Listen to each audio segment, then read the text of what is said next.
two guys that I used to hang around with all the time. I wasn't really in a good crowd when I was younger. Now, did you ever prosecute them? No. Okay, so a post-traumatic stress disorder is usually triggered by a stress in the present that harkens back to a more significant traumas, oftentimes in the past. So that means you were victimized in some way as a child. Hello? Well, I was 13. So. Well, no, even before that. What happened when you were little? Weren't you 14 5 minutes ago? Yeah. Well, it was like right before my birthday. What happened when you were a kid, like when you were 6? Nothing. Where's your dad? Sleeping. In 6 feet of dirt? Okay. And why were you hanging around at 13 with such a motley crew? That's right. That's more evidence that something was wrong. You're basically hanging with teenage rapists when you're 13 years old. What's going on at home? They were a lot older than me. I was in foster care, so I had. That's trauma. You understand? That's serious trauma. Okay, well, so you were victimized early. Sky, I know you're angry and I know things have been tough on you, but go ahead and fess up these things so we can get to it, please. You're in foster care. I mean, here's the thing. Let's talk about this for a second, because I think a lot of time people think foster care or adoption, they don't even draw a distinction between the two oftentimes. Adoption means from, the time you could open your eyes, you were just with a loving family. Oftentimes, foster care means there was some serious S going on at the house, and you saw God knows what before somebody snatched you out of there and put you with another family. Right. And that means scarring, emotional. And then that puts you, having been in those sorts of horrible situations, sort of indoctrinates you into the whole freeze response in the setting of severe chaos. Right. And when somebody comes at you, that's a victimizer. You freeze. You have a sort of a death feigning response, and you become a perfect victim. And then you'll get PTSD because it harkens back to all the horrible stuff in your childhood. What happened that got you into foster care? My mom has addiction. Yeah, both of my parents are alcoholics. Yeah. Oh, okay. My father has a problem with domestic violence. Nice. Oh, yeah, awesome. I hope they cranked out a whole bunch of kids. I'm the oldest of 5. Oh, my God. Well, what are you, 5? The over-under was 7, Drew. My parents are both really young, too. My mom's only going to be 35. Right. That's even better. Hold on. Now I'm never wrong about this. Oh, here we go. Just not wrong about it. You're never wrong. I've been wrong. I've been wrong in the past. No, but this tonight time you're I feel it. No way. Yeah. You guys are Jews, right? Nope. Oh, bang! You take another crack at it. Okay. Another one. Okay. All right. Hold on. Okay. You got to be Japanese, then, right? Nope. Okay. Then I just don't know what to. I can't make heads or tails of this world anymore, Drew. Everything I thought I knew was wrong. Everything I thought I knew was wrong. And I've been wrong every time on this one. And normally my instincts are spot on. I just, Drew, I'm ready to hang up the cans. I really am. Shocking. Every single time I've been wrong about this. Every time. You, a sick person, I don't want to use too pejorative a term, but you, a person with mental health issues who has depression, getting involved with somebody else with mental health issues is not a recipe for great success. The depression, obviously, in a million ways can interfere with your relationship. The antidepressant treatments can affect your sexuality and your drive. What's that? I'm not on anything. How come? I don't like medication. And how about your boyfriend? Is he on stuff? He's on Prozac and Concerta. Okay. All right. And so that'll make him not feel like having sex, or if he does, it'll be hard to, Guy, let me just give you some sagely advice. You had a horrible 0 to 17 years. You don't need to make 17 to 85 horrible too. Nor should you repeat what your parents did. Nor should you get pregnant. Now, let me tell you something about your chances of getting pregnant as opposed to someone who hasn't been through what you've been through. 1,000,000% higher that you're going to be pregnant by, I can't believe you're not pregnant yet. You're 17. By morning. Yes, by this time tomorrow, you will have triplets, and they'll be born. That's how fast. You're like an alien. All right, so look, here, sweetie, get yourself some help. Stay away from booze. Therapy. Good. Excellent. Good. And stay with it. And you're in love with this guy? Great. Don't get pregnant.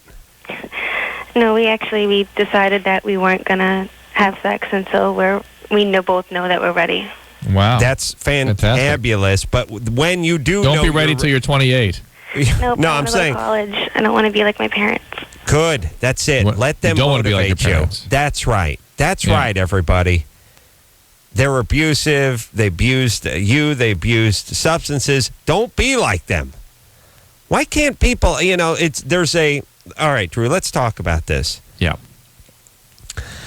People, unfortunately, here's how we're put together and wired emotionally. You come from abuse. You come from alcoholism. You come from these big families. You come from, teenage mothers and abject poverty. And what do? Well, you just same thing. Get strung out on speed and crap out a couple of kids by the time you're 12. That's what you do. Now, and I'm not going to say 1%. I'm going to say 4% of those people see that and say, never again, not to me. Not going to work it this way. And they become Madonna. Now, eventually they become your boss and you hate their guts until one day at the Christmas party they have a little too much Chivas Regal and break down into a heap and creep you out. Start talking about being molested when they're 14 and stuff, and all of a sudden the person you hated, you just want to get away from because they're freaking you out. It's getting a little too specific and cathartic. Oh. Yeah. Okay. But you know what I'm saying. Yeah. I don't know what is different about that less than 5% that somehow says, I saw what alcohol did to my dad. I saw what the abuse did. I saw what the teenage pregnancy does. And I'm not having sex. And I'm going to college. I'm going to get away from this. I can tell there's a couple things. There are resiliency factors that are genetic. That the child who makes that choice is usually not the child with the genetic heritage for addiction. And a single, sustained, positive relationship outside the home. That those are the things that tend to contribute to somebody not ending up the way they normally do after a situation like that. And she, by the way, sounds like she could make it out. Yeah. But I'll tell you, Drew. Tell me. Foster care, multiple siblings, teenage parents, a physically abusive father, alcoholism, not Jews. Everything I know is wrong. Everything. Down is up is down. It's all over the place, Drew. I'm spinning. Do you understand? I need you to do just a couple minutes on rape, because this was a rape call. Because rape is a violent crime. I can't do it. I can't do it anymore. I'm not your monkey. How dare you? Let me tell you something about my humor. I do not want you to do the rape thing. Do not talk about rape. Oh, you don't. Do not discuss it. Oh, you don't. Do not, I'm telling you, do not mention rape again. You think you're the boss We're not of me. talking about rape You think tonight. you're my We're boss? not doing it. I am. We're not talking about it. I'll tell you We're something, not going to discuss Drew. it. Not only am I going to talk about rape, but if you were here, I would tell it to your ugly face. I'm doing an hour on rape, and you can't stop me. Do you understand? You're lucky I'm not raping right now. That's how much raping I'm going to do. That's how much rape talk there's going to be. But I'll tell you something about rape. I'll tell you something I've learned about rape from listening to people talk about rape. Not a sexual crime. Not at all. Not a sexual crime. A violent crime where you come at the end. Do you understand me? But there's nothing. So it's like going into a liquor store, pistol whipping the guy behind the counter. That's right. Taking the money, kicking his lifeless corpse, ejaculating on him, and leaving. It is that violent. And not having a sexual experience. It is, would not be. Just because you have an erection and there's semen blasting from the end of your penis does not mean it's a sexual experience. It is a violent experience. It's a violent crime.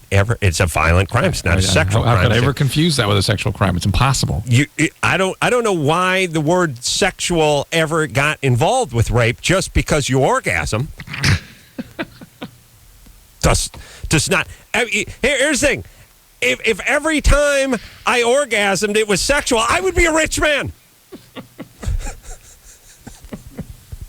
Do you understand what I'm saying? Yes, I understand. It's amazing.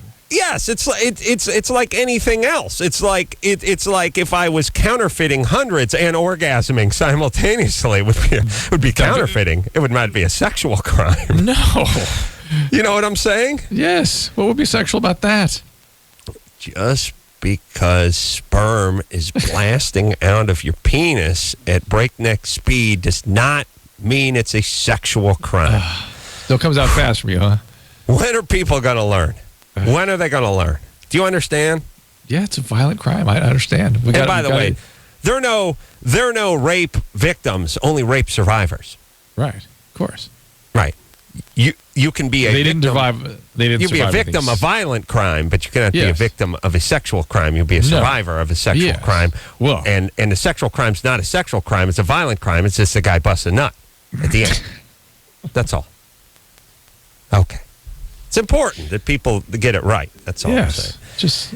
Now, just so people are clear, we're by no means making fun of rape or anyone's done it. I just can't stand the society we're living in where everything has to be labeled in a stupid, angry way. Yeah. It's a twist of reality. Yeah, if you're going to be a victim of violent crime, you can be a victim of a sexual crime. And if someone is having an orgasm, let's just go out on a limb and call it a sexual crime. Let's call it sexual for them, at least. At least. Yeah. Because if it was about violence, I think they'd just punch people in the head. I don't think they'd be humping them. No. I think pretty much by definition, any activity that includes humping includes sex. For the person that's doing it. Yes. That's what I'm saying. I think the problem is the implication is it's a sexual crime, then it must be sex for the person who's being victimized. Right, which is not true. Absolutely not because that would be like saying that child abuse is sexual to kids. It's not. It's just trauma. Yeah, or that my throw pillow was having consensual sex with my dog. It's a victim. Or your beanbag chair was having consensual sex with you when you were younger. How dare you, Drew? How dare you draw my personal shame into this? It was a beanbag chair, wasn't it? Well, it wasn't me. It was my buddy. But if I bring his name up again, he'll sue you. He's going to sue me. You turned the beanbag chair into, what, cement? You just had to drop an elbow on it in order to get it going again. That's all. Just to kind of, it's like an ice cube tray. You twist it a little, it cracks, and then you can get them out of the tray. That's all. That's all he had to do with the beanbag chair. Get comfortable. All right, let's take a break, shall we? All right, let's do it. Yeah, it's good. We'll be back after this. I feel so liquidy. Really? Why? You're listening to LoveLine with Adam Carolla and Dr. Drew. LoveLine will be right back.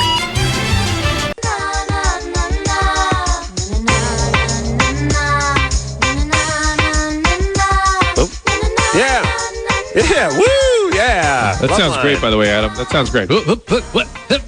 Okay. Anderson gave me like a go, and then he gave me a 3, 2, 1. Didn't he? No, I think you thought my 3 was a go. Oh, okay. Sounded like it. What's up, everybody? LoveLine, man. That's Dr. Drew over there in Oklahoma City. When you coming back, my brother? Tomorrow. Just looking at that, in fact. How long's that flight? 4 hours? Well, you know what? It's about that. But I went. It's about 3.5. But I went to Burbank, right? I flew out of Burbank, and that means I had to go to Denver and pick up a flight. I swear to God, I would do that. I'd spend 2 hours in Denver as opposed to go to LAX. Oh, yeah. You know what I mean? It was like 12 minutes to get in and out of Burbank, and from my house, LAX would have been 2 hours. Still, you had to go to Denver and hang out for a while. That's cool, though. You could do worse than Denver. Yes. It's a nice airport, too. Yes, thank you. Are you ready to keep it rocking here, Drew? Let's go. Yep. Just saying. See, nocturnal seizures. Oh, that's nice. These are the guys that have sex with their girlfriends and things in the middle of the night don't know it. Okay. Let's talk to James, though. He has bumps on his penis. He's been on hold for 84 minutes. Let me get rid of him. James? Hey, what's up, guys? 24. 25. Yeah. Check it out. When I was 15 years old, like before I even had sex or anything like that, I noticed I would get bumps down there. And, and I figured, I didn't know what the hell to figure, to be honest. And when you're 15 years old, I was like, okay, well, I got pimples on my face. Maybe there's pimples down there or something. And, I got older, and they're still there. And, I take a shower, like, every day. I clean down there, All right. Hold on. Are they flesh-colored bumps, or are they like cystic pus? Are they like acne? Say that again? They're just flesh, and it's like, here's the thing that I think I know what it is. I'm hairy like a mother, I'm just... All right, he's a hairy guy. Do you think they're follicles, or do you think they're pearly penile papules? No, there are these spongy growths that men can get, particularly on their testes, that sort of look kind of funny and alarming. Oh, yeah. They're nothing. They're nothing. He had a few of them before. It's awesome. Oh, you had those. Remember, you had those black ones. You were panicked about. Yeah. What? Well, here's the thing. Like, when I use them or something, little dirt will come out of it, like you would see out of a pimple, And I mean, I scrubbed, and I don't know what. Oh my God! The S word. Our colors are so good. It's been on hold for 84. It's been on hold for 85 minutes, and I know a lot of people listening think there's 100 minutes in an hour, but there's only 60. Yeah. So being on hold for 85 minutes is really like being on hold for an hour and a half. He spoke for 1 minute. Dropped the S-bomb. Dropped the S-bomb, and we had to keep moving. Well, here's the deal. It may well be a sort of a clogged follicle, or sort of a comedo, it's called, and that some people form those, and you don't see a dermatologist about it. There's things they can do to get rid of those. Comedo sounds like a nice slang for penis. The word. No, it's not. A comedo are basically the blackheads that when you squeeze them, toothpaste comes out. Nice. Isn't that nice. Nice. Love it. Yeah. Love it. Nothing more satisfying. I got to tell you. I'll tell you. I do not like a zit on my forehead, but I'll take one on the sack because I don't read. You can work on it. Well, I don't read on the pot. I'm not a reader. You know what I mean? You work on yourself. Well, otherwise, what am I doing? I'm just sitting there staring at my knees. I got to do something. You know what I mean? I'm a multitasker. You know what I'm saying? Yeah. There's so much of that sack, too. Do you remember when you and I convinced Jimmy Kimmel that you were having a saccoplasty? A scrotoplasty? Yeah, I'll tell you the most insulting thing about us convincing Jimmy that I had a scrotoplasty, which I think is a word I just made up at the table or at a wedding. Yes. And here was the thing that was most insulting about the scrotoplasty is not only did Jimmy, but the other 8 people at the table, everyone was high, by the way, but or drunk. Everyone thought that I had the scrotoplasty. And then Jimmy's defense for thinking I had a scrotoplasty is what a likely candidate I was for that kind of thing. Not my prodigious sack, but just in general, if anyone was going to be vain enough to have some work done, it'd be the ace man. No, he was talking about the size of the sack. No, he wasn't. He was like, who knows what I'm sure you've done things or you'd do anything. Wow. Me, the one who barely wipes?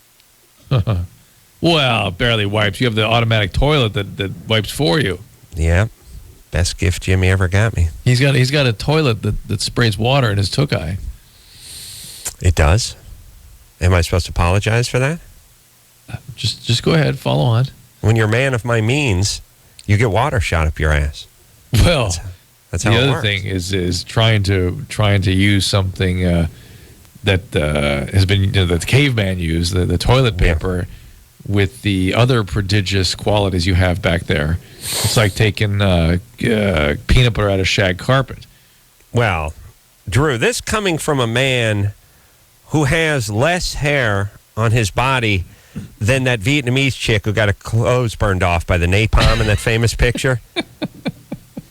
Do you understand that she had more body hair than you do, Drew? Yes, and you found all of it. It was transferred to you. Drew is like creepy smooth. My arms are. Well, your arms are, but plenty normal hair growth downstairs. Yeah. Nice. Of course. Please. Man of passion must have a silky bed for which to rest his penis. Are you high tonight? Are you high? Trying. Drunk? We got nothing. No, we got nothing here but me and Michelle been huffing copier toner. Okay. Because, it's like, look, I'd be doing it every night, but when you're sitting next to the man, you know what I mean? Right. I don't need to be judged. You shame me. I don't need to be judged. Hey, Taylor. Yes. You're 20? Yes. Germany or Florida, baby? Uh-oh. Yes. Let's get it on. First off, Adam. It's an honor. Drew, it's an honor to talk to you guys. Thank you. And Adam, I love your show, your TV show. Hey, tonight, it's on as we speak on Comedy Central. Nice movie review tonight. Big movie review. Yeah, a movie that's 20 years old. It's awesome. Yeah. I still haven't seen that movie. Oh, you never seen Gremlins? No. Yeah, you gotta see Gremlins. Gremlins fun, a little romp, kind of a fun movie. It's just that one scene that's a little weird in it. That's all. Which one? Well, I don't want to give too much away, but oh well, who the hell cares? The movie Gremlins, fun sort of fantasy romp, but there is a scene in the middle of the movie when Phoebe Cates has to explain why she doesn't like Christmas, and basically explains that her father tried to crawl down the chimney one Christmas when she was 9, and they noticed a smell coming from the chimney, and 5 days later the fireman broke it open and found his decomposing corpse. Well, it's good time for it's kids film. Come on. Yeah, that's what I mean. It seems very out of place. And let me just say this with the chimney thing in general, everybody. I know nobody writes movies actually knows how chimneys are constructed. You can't get down a chimney. A chimney flue is about the size of a coffee can, number one. Number two, you get down to the bottom, you hit the shelf, basically. I mean, go try to stick your hand up there and see how far you can get your hand up the chimney. All this stuff where it's like they do this in movies all the time. It's like, oh, my dad used to dress up and come down the... What are you, crazy? It's like saying I got into my car by crawling through the exhaust pipe. Yeah. All right, anyway. Yeah. Hey, Adam, your life partner, Mo, is drywaller. Oh, really? Yeah. Sheet rocker. Yeah. Slinging mud. I have to talk to him about topic. Around. No Taylor? Mo. Yeah. No Mo. Taylor, go ahead. Germany or Florida? Here we go, baby. All right. Wielding tables and chairs, a defiant owner and his wife chased 3 armed robbers out of their restaurant, police said Wednesday. The men, brandishing a pistol and a knife, broke into the Chinese restaurant shortly after it closed Tuesday night. The owner, 54, and his wife, 51, attacked the gang with furniture. The owner and his wife reacted quickly, said a police spokesman. They picked up tables and chairs and threw them at the suspects and chased them out. Okay. Chinese restaurant. Okay, go ahead, Drew. Well, first of all, if that had happened in Florida, they'd all be dead. Because they would have been, they'd have gun. There'd be gunplay. Whatever. Whoever came to rob the store would have shot them all over that. Yeah. The other thing, but against Germany, they don't really have immigrants in Germany, do they? Do they? I don't know that they allow people that look different than they do into the country. Not in Germany. No, we've heard Chinese, a history of Chinese immigrants. Yeah, they like to. But I still think I got to go Germany. I think I got to go Germany because I just don't think that could actually happen in Florida without somebody getting killed. I'm thinking Germany too, but I'm going to go Florida just because I know how to do good radio. So I say Florida. Drew says Germany, and the answer to Germany or Florida is, Taylor? Germany. Yeah. Yes. Berlin. Yes. Wow. Yeah, Vindication. Yeah. Vindication sounds like a German word. That's what I'm saying. Yeah. All right. Hey, Taylor? Yeah. We're going to send you out an empty envelope. Okay. All right. Let's take ourselves a little break. When we come back, we'll talk to Tasha. Tasha's pregnant, craving everything. Oof. What's all kinds of food. What happened to sherbet, Drew? Didn't people used to eat sherbet? Went the way of the dodo. It did. It used to be a lot of talk about getting your tonsils out and then getting to eat sherbet. I never, even when I was 8, I couldn't understand that math. Like, how about you go to the goddamn store and just buy some sherbet? I don't have to have a piece of me hacked out with a scalpel. No, you get to eat sherbet. Sherbet. You know what sherbet is? Sherbet is one of those crappy things that your grandparents decide you should eat when you go to their house. It's that subtle punishment you get. There's always that difference between Grandpa's house and your house, and one of those differences is sherbet. However, all this talk about sherbet's making me hungry. Yeah. For Bugle, strangely enough. Oh, man. I have 2 huge pillowcases filled with Bugles over here, Drew. Jealous. Oh, my God, man. Get your filthy tongue on any of them. Sherbet. We'll have a nice, eat some nice tongue for dinner, and then we'll have a dessert with some nice green sherbet. So, why do you got to be weird just because you're old? And then wash that down with some refreshing buttermilk. What is that? You know what I mean? You got to be weird when you're old? Like, Drew, here's what I'm saying. One day, your kids are going to have kids. You're going to have grandkids. They're going to come over to your house. What are you going to be doing? Smoking a Tiparillo, eating a tongue sandwich and sherbet? Yes. Drinking beef motto? Look, what happens to you when you get older? I draw the line there. It'll be Clamato. All right. I'm just saying, won't you just be eating what you're eating now and drinking what you're drinking now? Do you have to go weird? No. You think you'll be drinking buttermilk? No. I'm like, Grandpa would be buttermilk, and then he, like, shoots seltzer into it. And this thing was always refreshing. It's quenching. It's quenching. No, it's not quenching. I don't want any more, but it's not because I'm quenched. There's a difference. Make no mistake, old man. It's not that it's quenching. It's it tastes like ass, and I don't want any more. That's not the same as quenching. So quenching. Hungarian Jew, crazy. Yeah, yes. Well, I gave you your sense of humor, though. Those Hungarian Jews eat the stuff that you throw out from the cow. You know what I mean? Like, man, there's nothing better than some stomach lining. Gotta have some eyeballs, some tongue. If a cow had a filling in its tooth, my grandpa would eat it. We've not had filling. Oh, spreading it on some rye bread. You've not. Oh, delicious. Quenching. Stuffed cow tooth filling. Awesome. Not had the eyelash. Awesome. All right, let's take a break. We'll be back after this. LoveLine. We'll be right back. Please hold.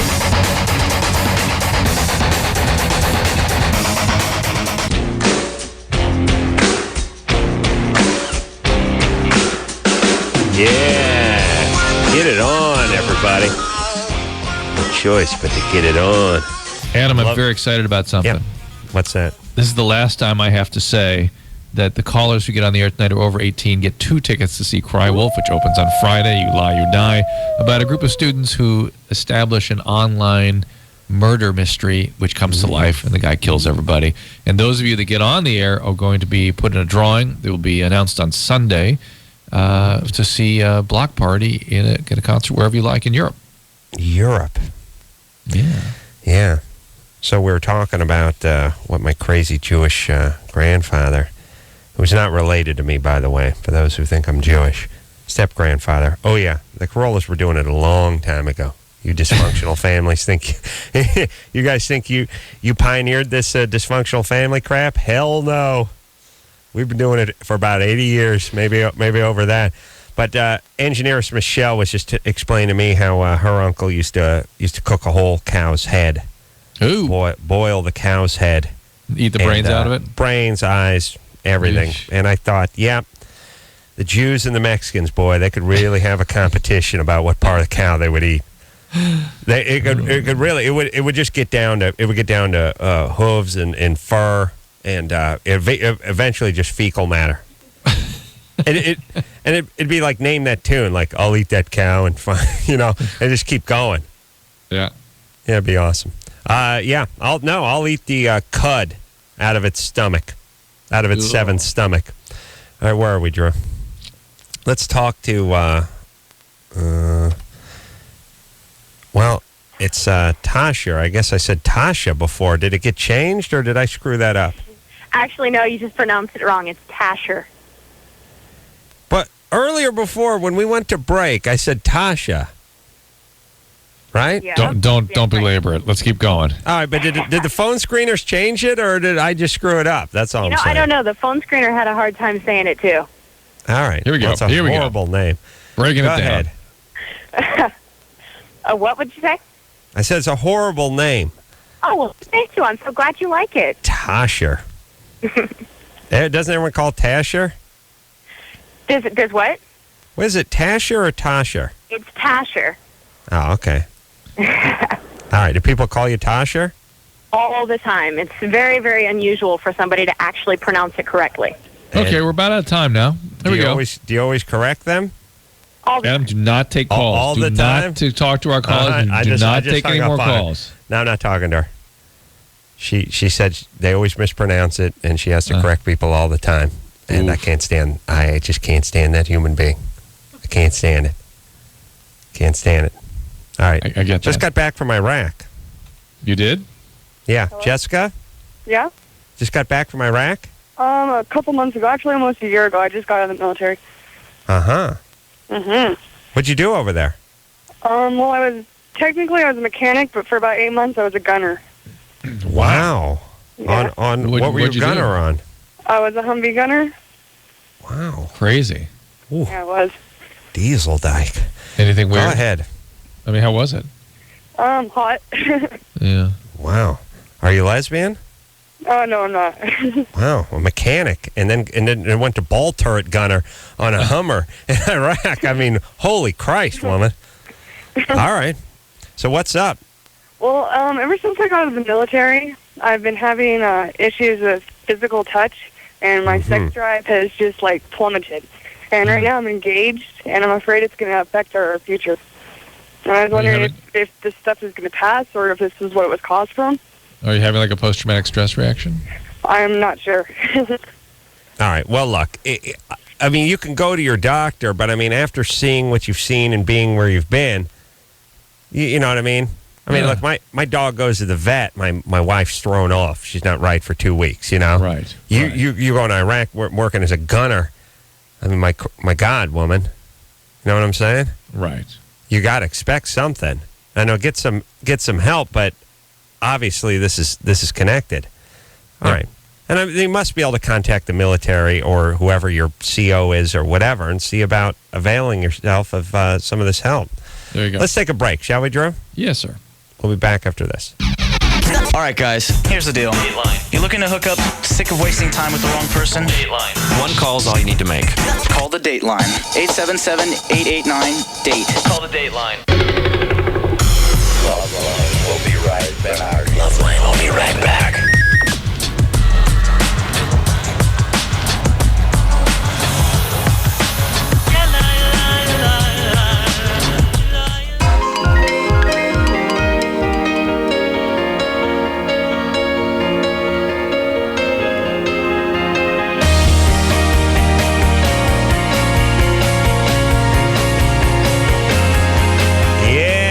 LoveLine. There you go. Well, that's the week. I want to give some thanks where thanks are due. Marcus. Nice. Engineer Marcus doing a great job. Engineer Rick doing a great job. Engineeress Michelle, fantabulous as usual. Engineer Anderson. Can't stop that love train. I want to thank producer Ann. I want to thank